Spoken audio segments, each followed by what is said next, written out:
Hello, and thanks for tuning in to another episode of Let's Talk 901. I'm your host, Betty Lamar.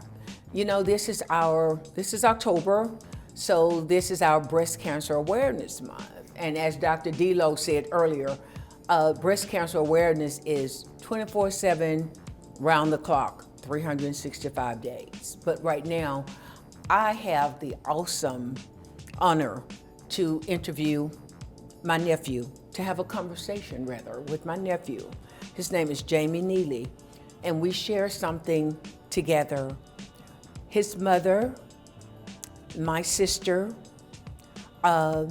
passed away years back due to complications from breast cancer. So we're going to talk about that today. We're going to talk about how it was for both of us to process from her diagnosis to her passing. Hello, Jamie, and welcome to Let's Talk 901. Hey, how you doing today? I know this is not very easy for you, but as you said, this is a conversation you've wanted to have for a long time. So before we get started, just tell our viewers, if you will, a little bit about who Jamie Neely is. I'm really dealing with, a lot still, complications from my mom passing, as you said earlier, of her leaving us. But I'm really dealing with today still mental health issues from when I was younger.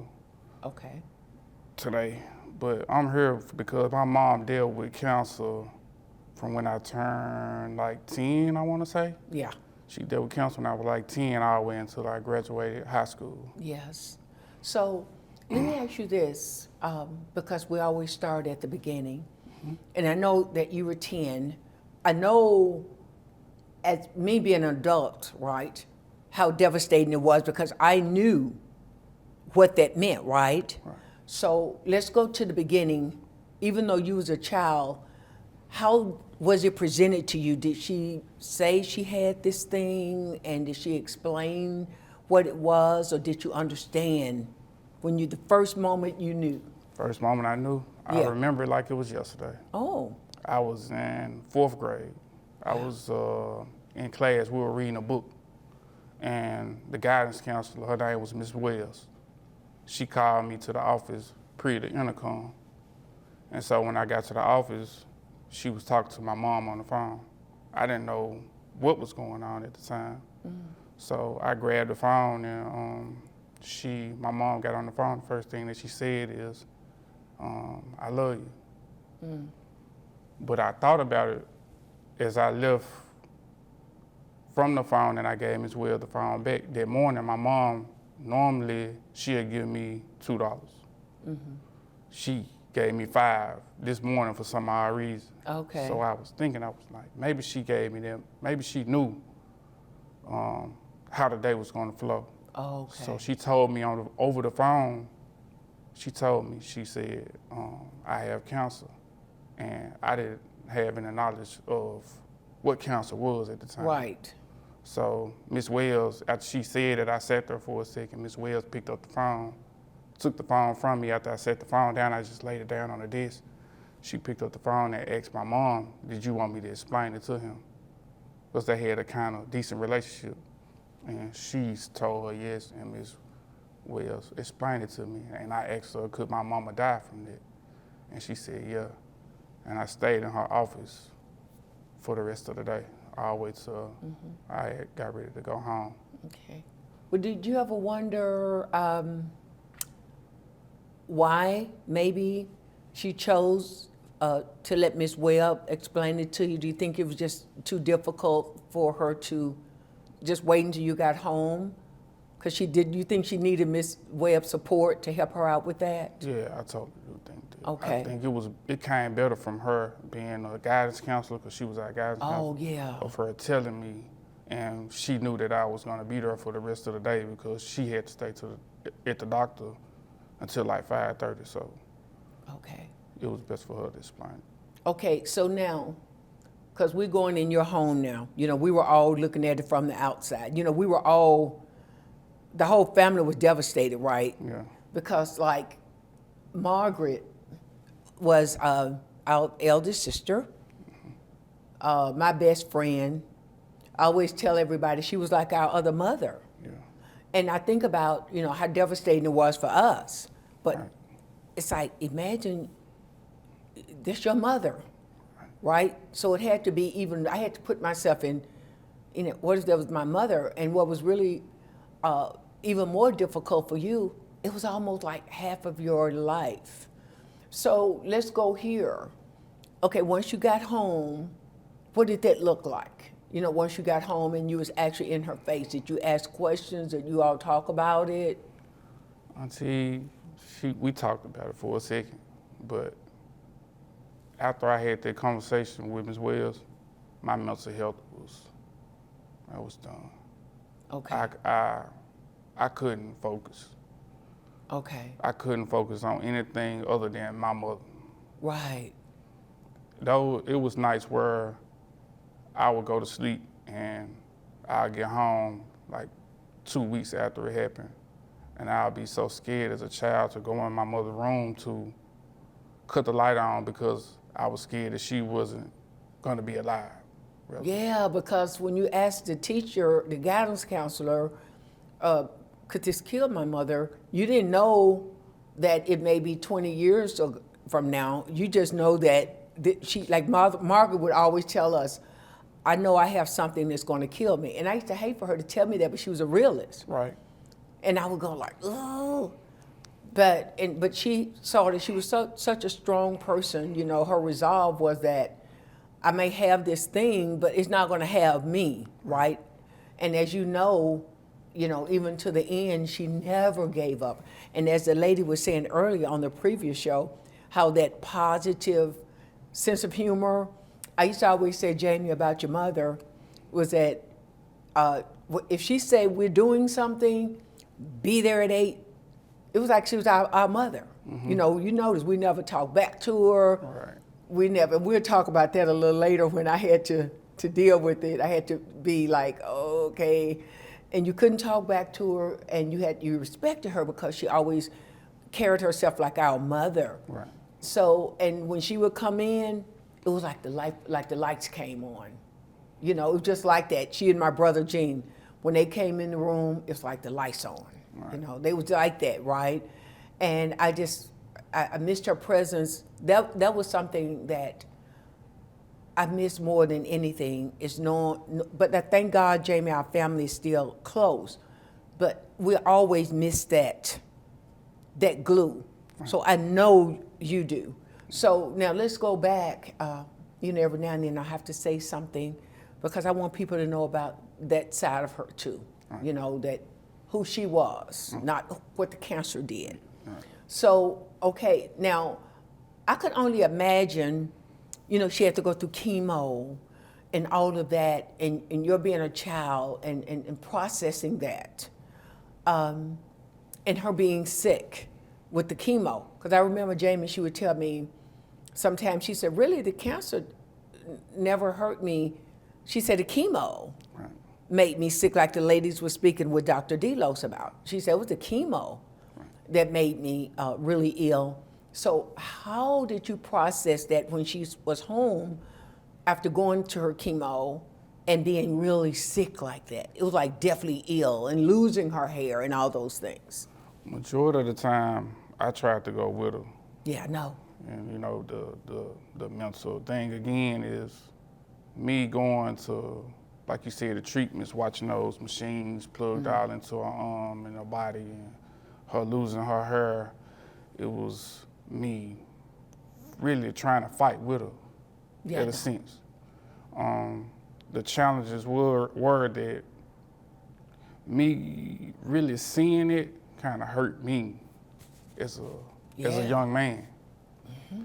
I dealt with a lot of, which I could say, me wondering if I would ever have to do or go through those type of processes in my life. So that's why I go through what I go through now. I go to the doctor, I make sure I'm checked up. Like they said earlier on the show, about breast cancer for men. Yes. I found that out the hard way, the long way. So I really really Okay. had to. Well, this is what we're going to do. We're going to take a quick break, and then I want to go to when it progressed to where when she called me over to the house one day, when the cancer had moved to her brain. In her spine. Yeah. But when it hit the brain is when she needed me to come in because she asked me to do something. You couldn't tell Margaret no, right? Right. And that was like, oh my God, why me? But anyway, we'll be right back. Again, we're talking about, I'm talking rather to my nephew, Jamie Neely, and we're talking about his mother and my beautiful sister, Margaret Spann Brooks, and we'll be right back. Welcome back to Let's Talk 901. I am your host, Betty Lamar, and welcome to the Red Carpet Studios. I'm having a wonderful conversation today with my nephew, Jamie Neely, and we are having a conversation about my sister, Margaret Spann Brooks, and his mother, which passed away due to breast cancer. And this is one of those from the heart conversations from a sister and a son. Welcome back, Jamie, and thank you so much for doing this for me. I know it was difficult, but I want you right now to just talk about, in your words, just some of the things that you just want to let everybody know about as a young child with your mother. And I'm going to sit back and learn some stuff about your mother, going through this with your mother when you was a child, when you was young, and some of the things that you saw and just had to deal with. Dealing with day-to-day life, watching my mom lose her hair. My mom is, as well as your best friend, was my best friend. Yeah. Probably my only friend that I had to this day. One of the things that I remember her always telling me that I don't have any friends. The long nights, we had long nights, long conversations. Okay. As the cancer went through her spine, I guess, and went to her brain, we started having conversations. Her bone, yeah. Yeah, bones. Bone, spine is the bone, yeah. Yeah, we had conversations about her leaving. Those were the hardest conversations to have with your mother when she dropped me off at school, telling you one day that she might pass, or I might leave, or get ready for me to leave. One of the last conversations I remember having with my mom was the day before, I think it was the day before y'all came and got her and took her to the nursing home. And it's like she was fine. She told me that I think I'm finna go. I think I'm gonna leave. I think I'm gonna go. But you know, she lost her memory. Right. So we were having a conversation, and she was telling me talking to me about insurance money, policies, everything of that nature. And for me as her child, it was like my mental was gone. It was hard to process all of that. First Right. of all, the thought of losing your mother, waking up one day and she's not there, that was hard enough. Yeah, that was hard enough. So if I had any advice to anybody with a child that has cancer, get their mental health checked. Okay. And that's for real, like get the mental health check. For me, going through school, 4th grade, all the way to high school, to when I graduated, Yep. I had to deal with that.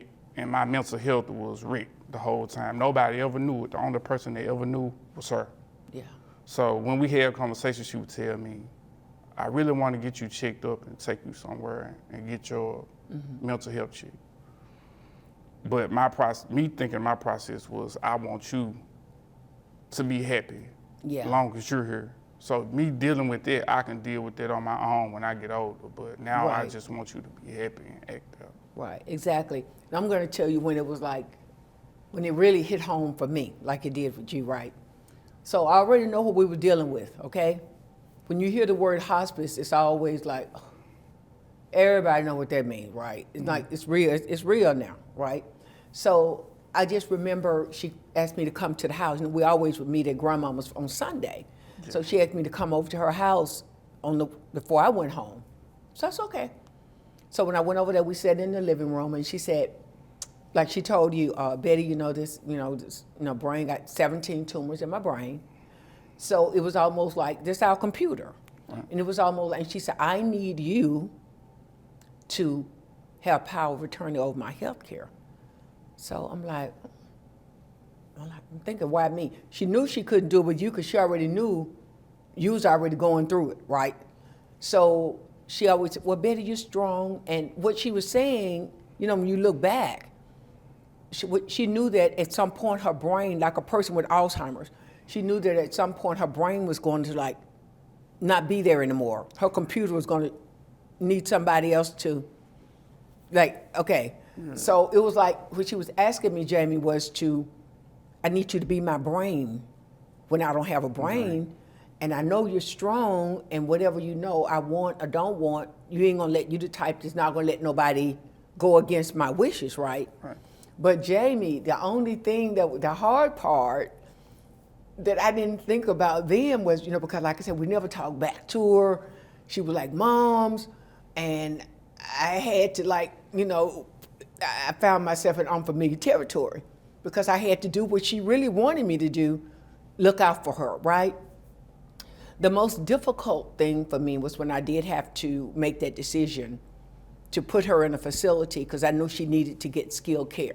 Right. And she was beautiful, yes.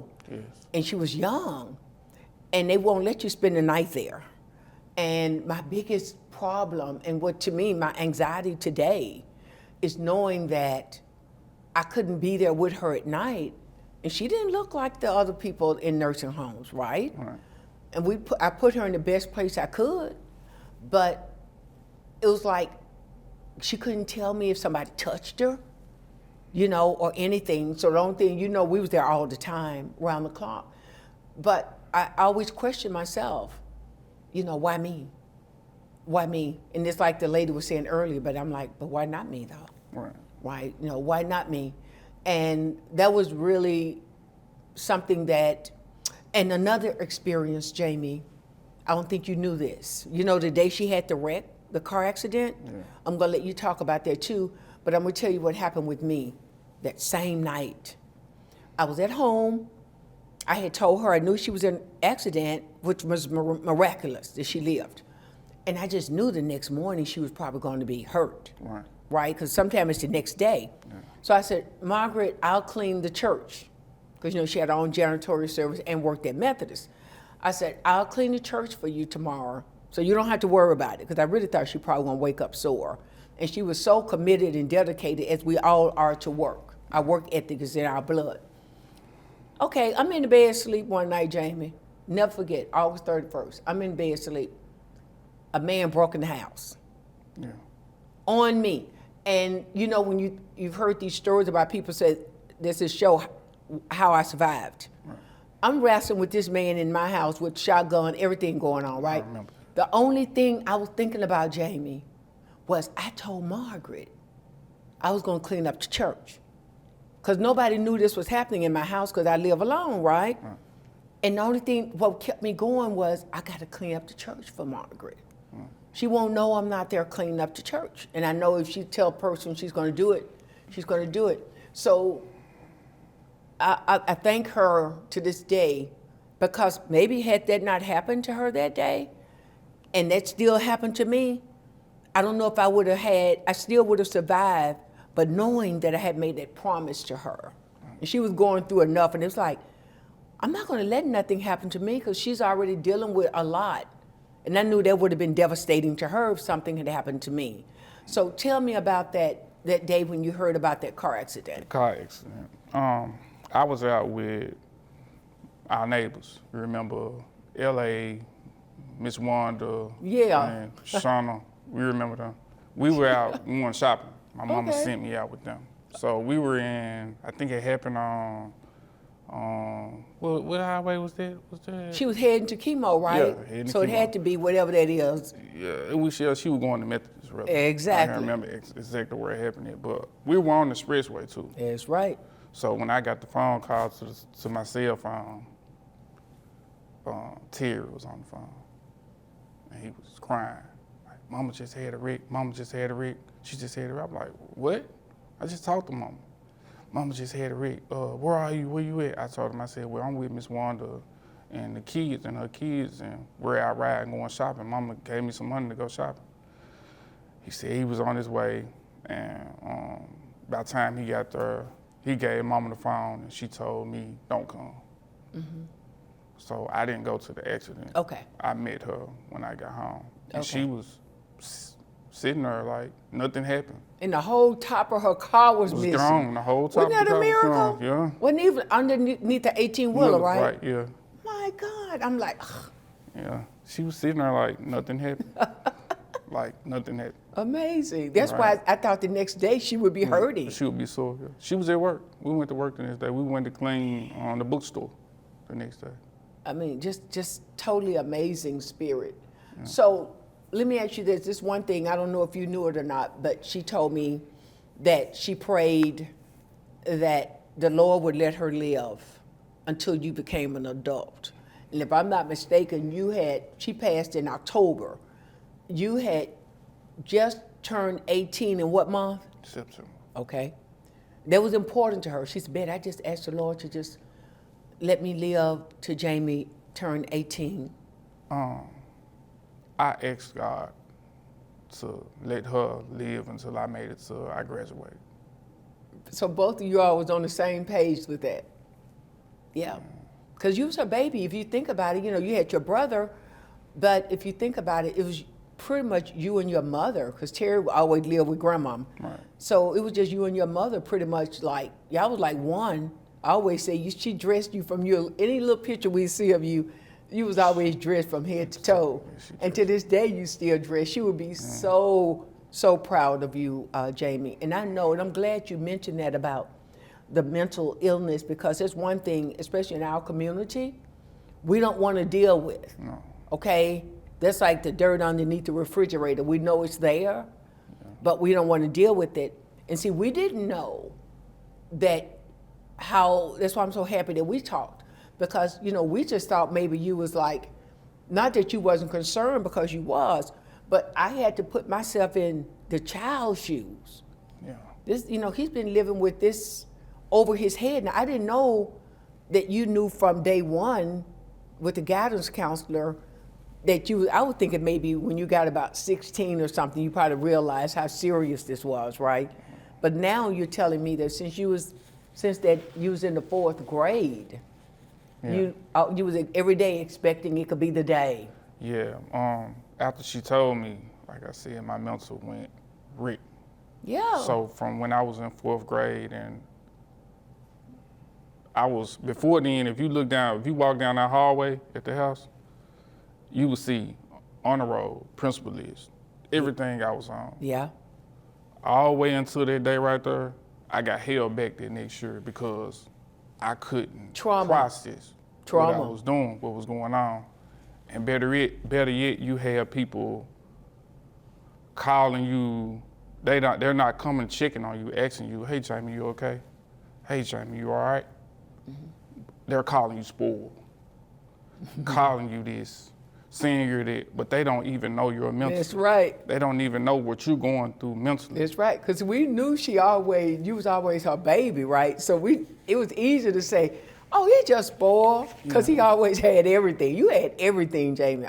She always gave you everything all your life. So naturally, we saw it as. It was a gift and a curse at the same time. Exactly. Yeah. It really was. Because it made me try to avoid being home, because I didn't want to see my mom like that.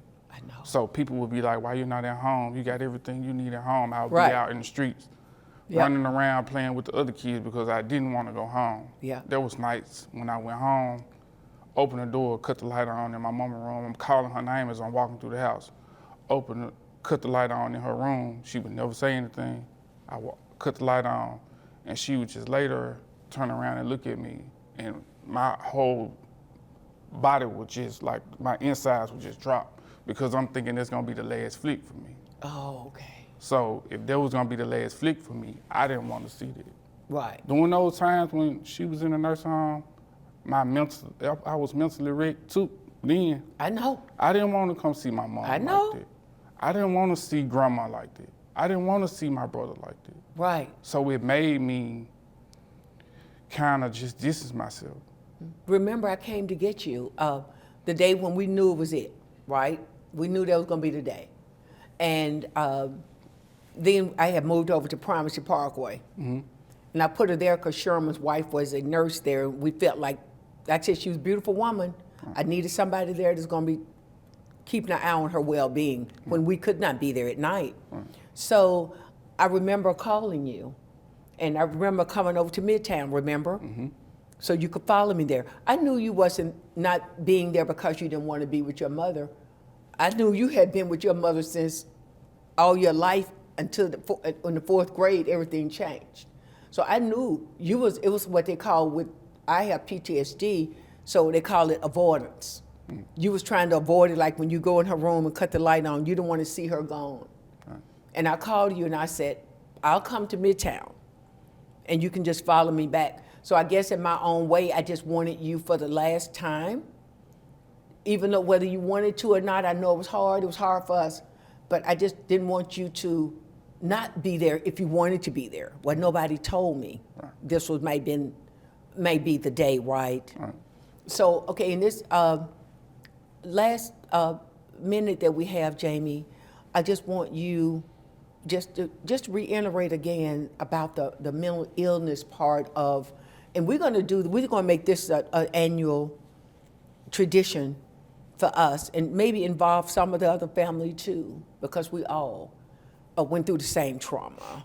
Yeah. Okay, and just tell people again about their mental illness and how not to just deal with it. It's okay. Yeah, it's okay.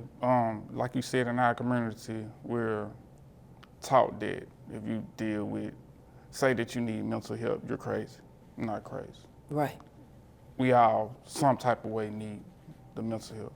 Mm-hmm. What made my mental health go wrong might not affect another person because we're not all the same. Exactly. Especially as a child. But if I had a son or a daughter and I was dealing with cancer, I would go and get my son or daughter checked out. That's right. So if we overlook the child, is what you're saying. Don't overlook the children's mental health because we're so busy, like, honestly, focusing on our sister. Right. And in my case, trying to make sure she was in a safe place. That, we thought about you too, but we wasn't thinking about what you're saying now that's important to everybody else. Right. Think about the children too, because they're going through something, even though that Margaret was going through what she was going through, you was also going through you. So cancer and anything that's terminal affects everybody. Right. And Jamie, I want to thank you again for being my guest today. And like I said, let's make this an annual get-together. And I think you should, I'm going to talk to you about an idea that I have for you where I think you will really be able to help other young people like yourself. They're struggling with their mental illness because it's easier, like I have PTSD from military. It's easier to talk to somebody about trauma that has lived through trauma. Okay, thank you all so much. Again, my guest today is my nephew, Jamie Neely. And our very special guest is my sister and his mother, Margaret Spann Brooks.